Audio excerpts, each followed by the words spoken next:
après l'étude de la vie de tous les prophètes, je me suis rendu compte que beaucoup, le berceau en fait de notre religion, hein, de l'islam, avant notre prophète Mohammed sallallahu alayhi wa sallam, c'est passé à Jérusalem.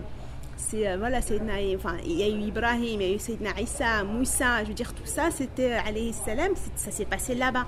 Donc, mais comme je te disais tout à l'heure, moi je connaissais pas cette importance de ce lieu-là, je me rendais pas compte, je ne savais sincèrement, hein, mais maintenant que j'y réfléchis, je me demande même si je savais que c'était une terre sainte, véritablement avant de venir. Hein. Pour moi, c'était Al-Aqsa, c'est là où il y a eu l'ascension, c'était un lieu, on va dire, important de notre religion, mais je me suis pas c'est vraiment sur place que je me suis rendu compte de l'importance du lieu. Ça dépasse mes espérances, je m'attendais pas à autant de Jérusalem, vraiment. Je pensais, je m'étais dit, sincèrement, c'est plus de la curiosité. Voilà, voir à quoi ça ressemble. Ce que je disais, je me rappelle à mes amis avant de partir, j'ai envie de rencontrer des Palestiniens. Mais sans me rendre compte réellement de l'impact que ça aurait sur ma vie actuelle aujourd'hui. En y allant, véritablement, dans un premier temps, religieusement parlant, hein, vraiment la vie de nos prophètes, marcher sur leurs traces, c'était déjà énorme pour moi.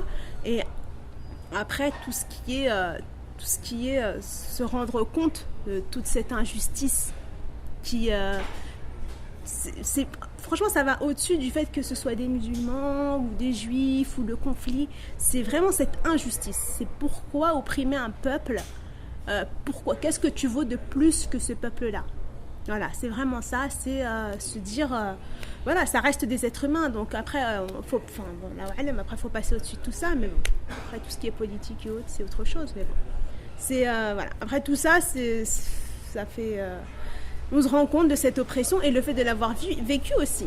Je veux dire, on s'en est rendu compte, on a eu de vrais témoignages, mais on l'a vécu nous en tant que musulmans. C'est-à-dire que se faire recaler parce que t'es musulmane, parce que t'es jeune, parce que ça fait vraiment mal, je pense. C'est un impact qui te blesse. Nous, en France, on ne se rend pas compte. On vit, alhamdoulilah, naturellement. On profite, je veux dire, on va dans nos mosquées. Et ce que je disais à Ali, je dis franchement, regarde ces jeunes qui se lèvent pour Salat al-Fajr. Ils veulent juste aller prier dans leur mosquée et ils se font reculer par des militaires en armes.